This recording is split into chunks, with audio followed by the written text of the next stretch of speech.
Hello, fellow travelers, and welcome to the Traversing the Stars podcast. Today's special guests are Christian De Matteo and James Lines. You know them as the founders of Fugitive Poems. They now have an active Kickstarter campaign for their anthology, Containment Breach Volume 2, which ends this Saturday at 7:30 a.m. Now, come join me as we go traversing the stars. Hello, Mr. Lines and Mr. De Matteo. How are you guys doing? Good. Good. How are you? Please call me Christian. Christian, I definitely will do. I'll go with Christian. I want to thank you guys very much for coming to my show. I appreciate it. You guys from Fugitive Poems. That is right. I've been following you guys on Twitter for quite some time. I'm glad you guys are doing very well. Thank you. We've been following you as well. We're really excited about this podcast. Thank you.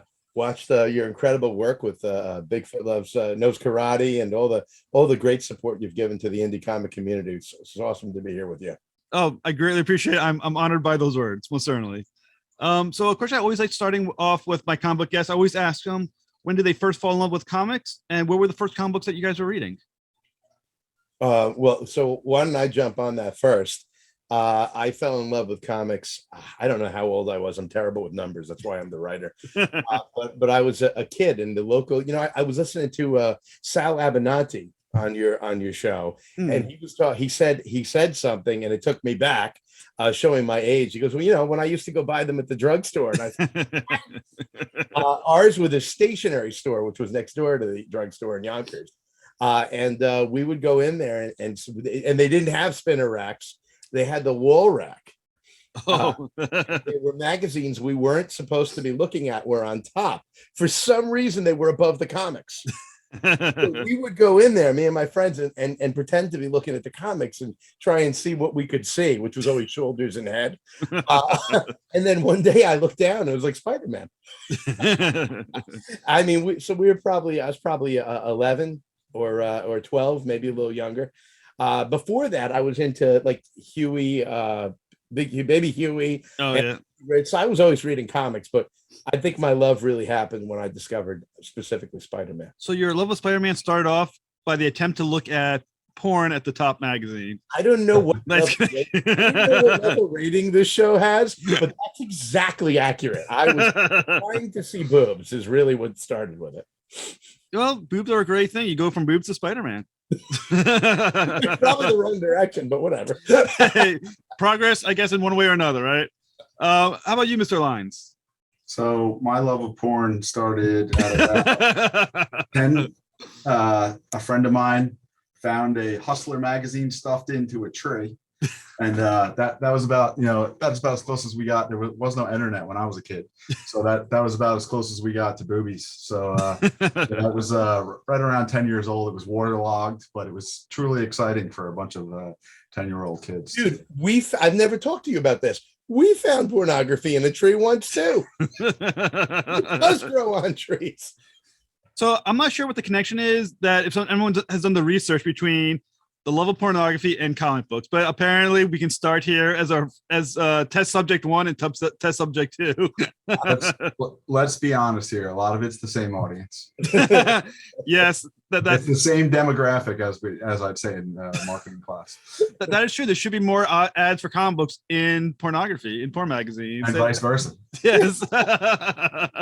Well, hey, the age group for comic books is now what, 18 to 30, most people say. So yeah, there it is. So how did you guys both first meet, and what were the skills that each had that when you did meet and realize the corresponding skill that you would come together for be a great team? So that was we came together about 5 years ago. Christian had written a script which is still in the works. We put it on hold because it's a big, long sort of epic, which we will do, but we put it on hold to kind of get our chops going and so forth, and doing some shorter tales and so forth. But that was around 2015 that we got that together. His script was rolling around. We work in the same place, and I got a hold of his script through another guy named Michael Gracia. He's also got a show. Get in tune. and he does cartooning as well. And I was just really taken with the script, so I decided I don't really have a lot of comic experience. I come from an illustrator background. I did freelance illustration for a long time, and painting and sculpture and that kind of stuff. So I decided to do. Christian had one particular panel that really struck with me. It was this kind of gorgeous woman walking down Fifth Avenue in New York with a big, long, trailing red scarf, and that kind of stuck in my head. And so I decided to draw the one character, which is is Christian. I guess she's the main character, right? Or is it one of the two main characters? Yeah, one of the two. So I just drew up this one panel with no real comic experience. I tried to draw it in like kind of a comic style, but I didn't really have like a comic style. I kind of come from more of a painterly style, but I just did the best I could, and Christian really dug it, and it's been magic ever since. So the book you're referring to, is that Finis? Yeah. Finis. Yep. Is there a potential completion date for it? I know you mentioned on your website the book. I wouldn't put a completion date on it yet. I have most of it written, but I'm a writing professor. I'm a writer. I've been writing my whole life, but I came to comic book writing late, which is funny because my love of comics, I wanted to be an artist desperately when I was a kid. There was an issue which has now gone into legend of G.I. Joe with Snake Eyes that had no dialogue.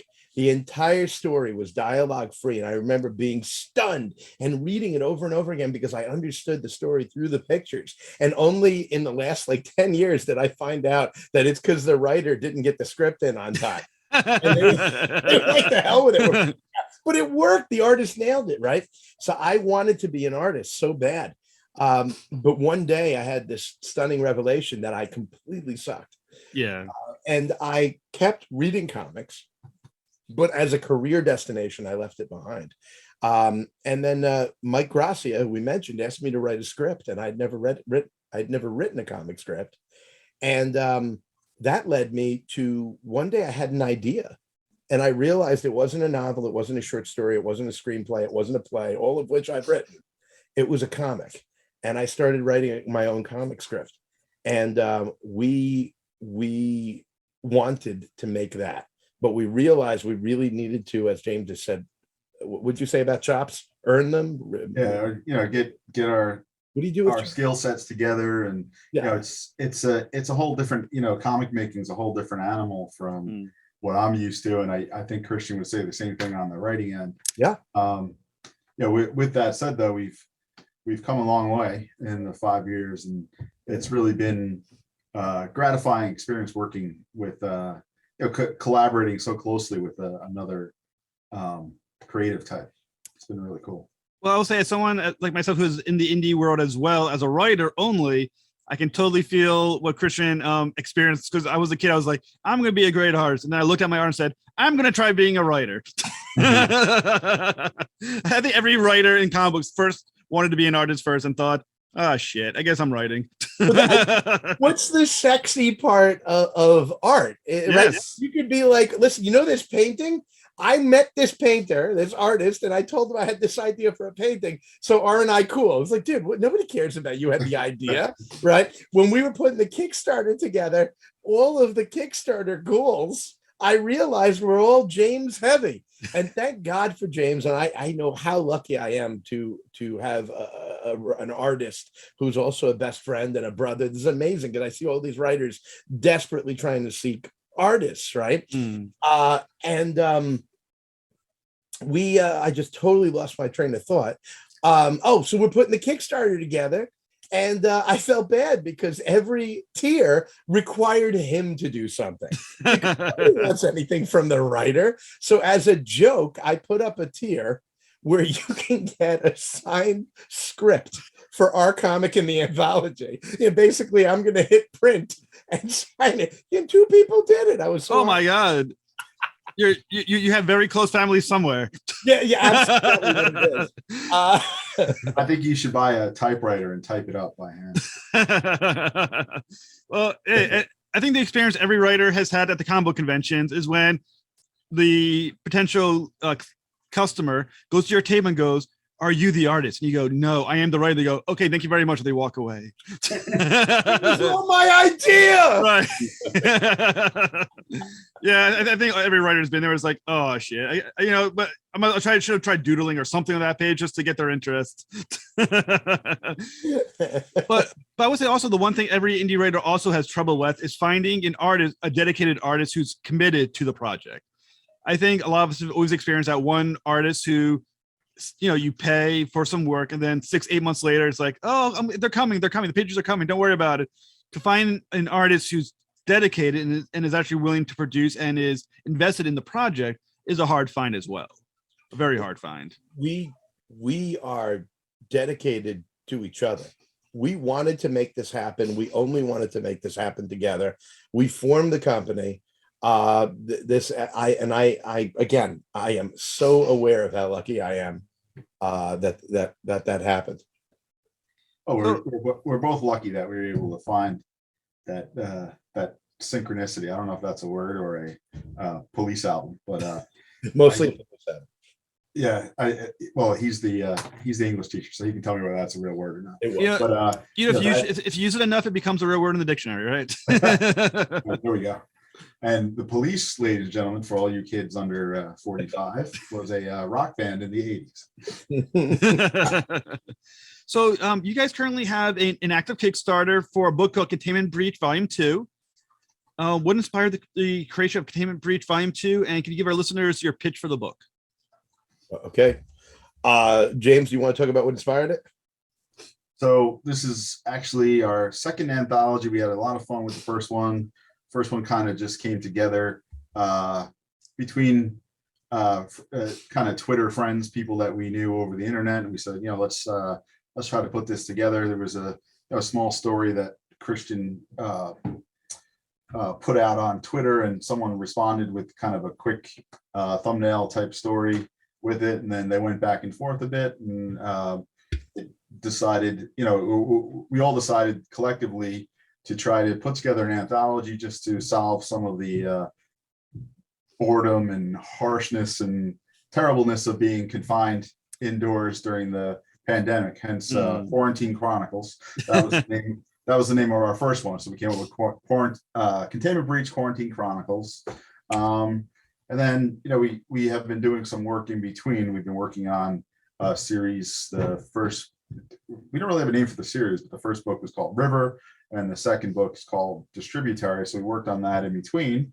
And then we decided we wanted to go back out and try an anthology again, but really kind of take it seriously and be professional about it, and try to really get a product that we can. I mean, we're definitely proud of the first one, but the second one we really wanted to take it to a professional level. I think we've really done that. First off, I mean, the book is at last count 164 pages, so it's like there's a lot of content in there. There's no filler. It's all comic book stories. There's no extra in there. So it's a great read, and we got a lot of talent from all over the world. We've got over 35 creators from literally all over the world. We got people in Peru, Venezuela. We got people in England. We got people in India. We've got people, a bunch of people in Canada. I don't know if that counts as being, no.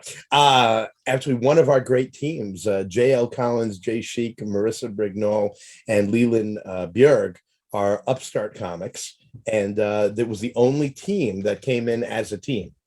Everyone else we match made, which was one of the most fun things about it. And they're from Canada. Jay Sheik isn't, but the rest of them are.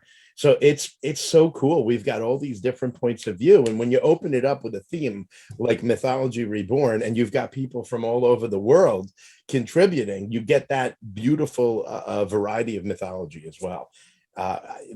The first Containment Breach, I am so proud of. We did it like a zine. There are articles in there with pinups from James, with the comics, and it was really cool. This is 162 or 4 pages of comics. And I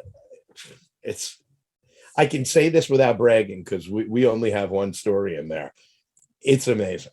Amazing. Well, the reaction the book is getting has been fantastic. In the Kickstarter, the goal has already been doubled from last time I checked. I mean, it might be more than that, but when I checked it last, this was going back 4 or 5 days ago, the goal had been doubled. I'm sure it's doing even better than that now.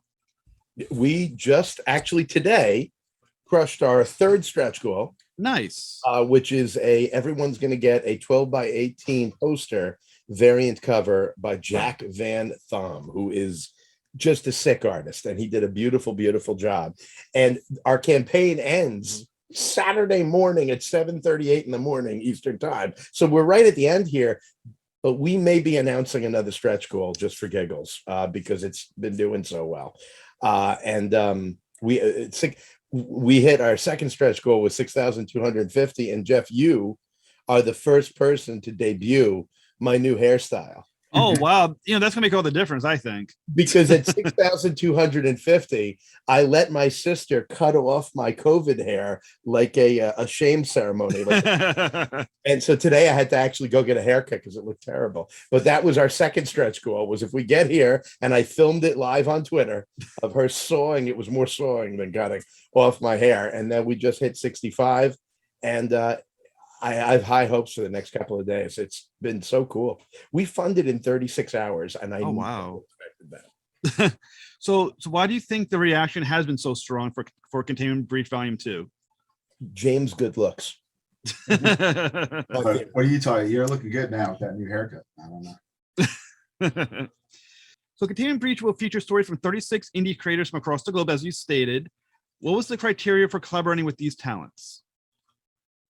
So we put out a call to arms on Twitter. Christian did, and we had people apply. I think the experience that we were looking for was someone who actually had completed some form of comic. It could just be one, by themselves, but it does take a bit of acumen to get through. It's great to have a lot of ideas in comics, but as an artist, you got to have some skill sets to really kind of push it through all the way to the end. And like you said earlier in the interview, sometimes artists will, you might think that they're slacking, but they might have other things going on, or they maybe bit off more than they can chew. And we were actually very happy that we didn't really get any stories like that from our contributors. So we had a bunch of writers and about a third of the amount of artists. So it was probably, as always, as everyone knows, it's harder to get the artists in, but we eventually started getting the artists in. And then we, like Christian said earlier, we paired them up based on, I took a look at everyone's portfolios. If you're a beginning comic artist, it's very important to have a portfolio out there that someone can look at. Even some of the guys and ladies that we have that were really hot on the book, we say, hey, where's your portfolio? And they only have like an Instagram or something. That's cool, but you should really, especially these days where you can get a free website, you should have something that makes you look professional. So it's just a little tip for people who are up and coming. So in some cases, we saw people that might have had some good artwork. We really wanted to see that, they could be professionals as well. Because like I said, we wanted to take it more seriously, and we wanted people that were really invested in making a cool finished product and getting it out there and getting it in front of people. We unfortunately couldn't pay people this time around, but that's in the works. We're on our way up, and we want to be able to pay artists in the future. So that's really what we were looking for, was professional acumen, of course, talent, and really people that are willing to work hard and work with deadlines and stuff. I have worked very hard. We have worked very hard to get this book in comic shops, in local comic shops. And if you are a local comic shop, we have 2 incredible retailer tiers. You can get $3 books for the price of 2, or 8 books for the price of 6. And again, we're a small indie company, and like James said, we couldn't afford to pay anybody yet. That's the goal, is to get there. But we wanted to raise up everybody's Kickstarter, Signal Boost, everyone. And we got some people in there never been published before, some have.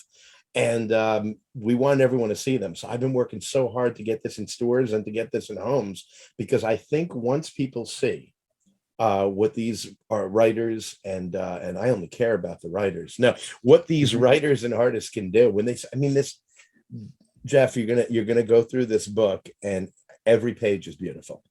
Every page is beautiful, and I think that these folks are going to get a lot of work out of this. And while we've been doing this, I've been doing interviews for the Fugitive Poems YouTube page, which please go and subscribe. We need to hit 100 subscribers so we can change the damn name of it. Now it's just numbers and letters. Please help us. Oh, really? I didn't know that was at 100 subscribers that happened. Yeah. Did the research. You can change it. Oh, Jesus. Yeah, this I need to get 100 to mine then. So I guess we're just numbers when we're posting ours as well. You gotta go to YouTube/D7Q. Oh, wait, that's my router password. But I interviewed almost all the contributors, and we've been advertising that along with the book, so you can go and meet these people, because they're amazing. They're incredible. And there's some really fascinating stories in there. Christian pulled out of people. Like you said, all different ranges. People that were new, people that had done quite a few titles and so forth, young and old, everything in between. It's really cool, and also that sort of cosmopolitan feel of having different people from different countries and so forth. And one of the things that I really enjoyed was seeing the people's artistic process that they go through for a book, and how different it was, particularly thumbnails. Like that's where we found the most range, the sort of roughs or thumbnails or whatever you want to call it.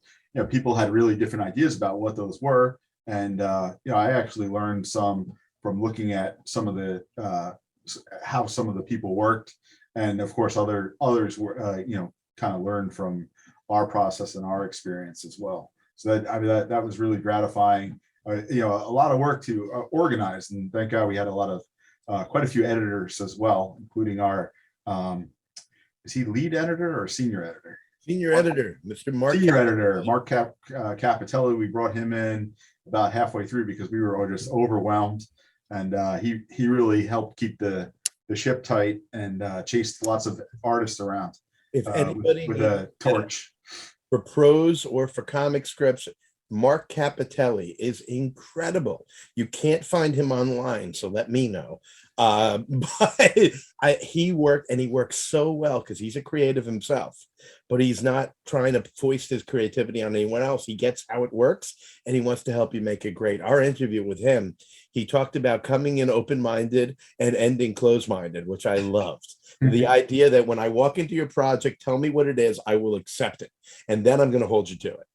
And I thought that was brilliant. And then I edited a bunch, and we got other editors involved, Travis Hale, Jed McPherson, and Jordan Patrick Finn. So Jordan Patrick Finn was up for doing it. Jordan Patrick Finn is an incredible indie creator. Death Kanji was my favorite book of last year. At Jordan P. Finn, ask him to buy the book. We asked him to edit us, so that while we were editing others, we'd be getting the experience as well. And it was so cool getting another person's feedback, because James and I work so tightly together, seeing how someone else looks at our process. And he was great. It really was an incredible experience all the way around, and so much learning and meeting such great people. I'm going to shout out C.S. Garcia Martinez, who just showed us the next project. And I'm flabbergasted.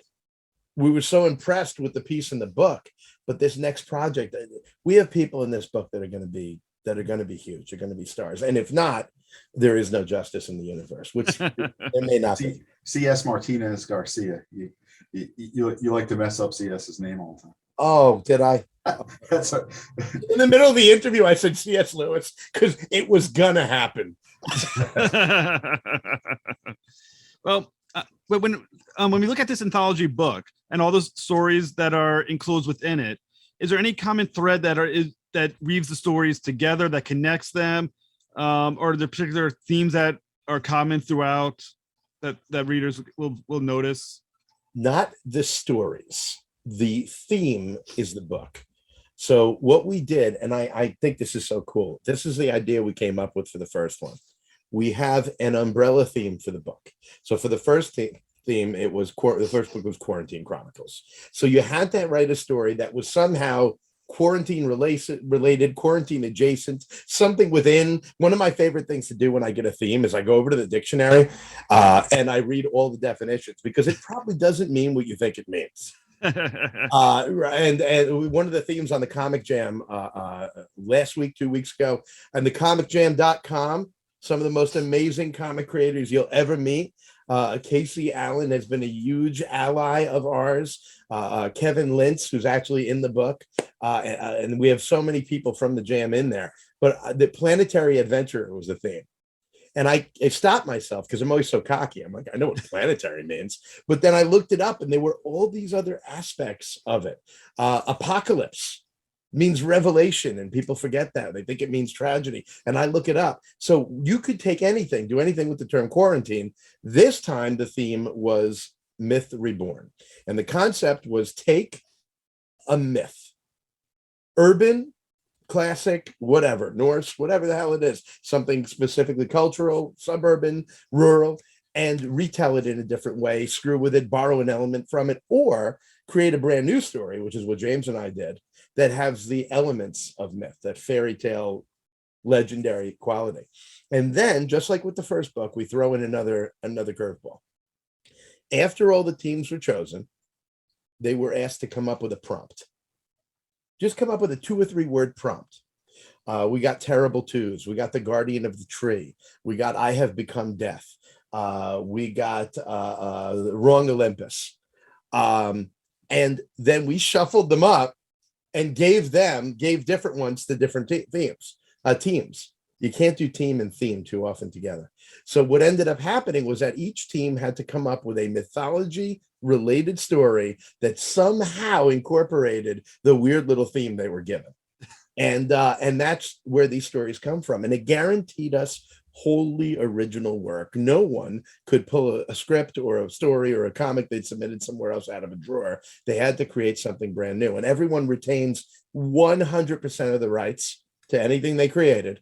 But what we were getting was wholly original. And that's really what we wanted. Well, that's very cool. And I know you mentioned it before, but the campaign ends, you said Saturday at 7. I just want to repeat it one more time. Saturday at 7:38 a.m. I hate that it's ending at that time, but I launched it at 7:38 in the morning.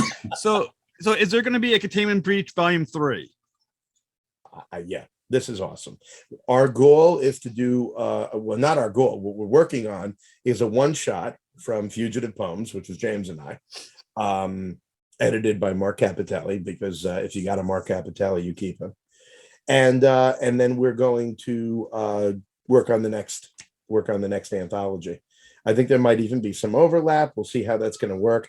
And what we're leading toward is Finis, which got us together. We wanted to get consciousness up about us. We wanted to become worthy of consciousness before we tackled this thing that we both feel really, really strongly about. Well, Christian and James, I want to thank you so much for coming to Traversing the Stars podcast. You guys are fantastic. So Fugitive Poems, Kickstarter, Containment Breach, Volume 2, Saturday at, you said 7:30. Make sure you pledge now.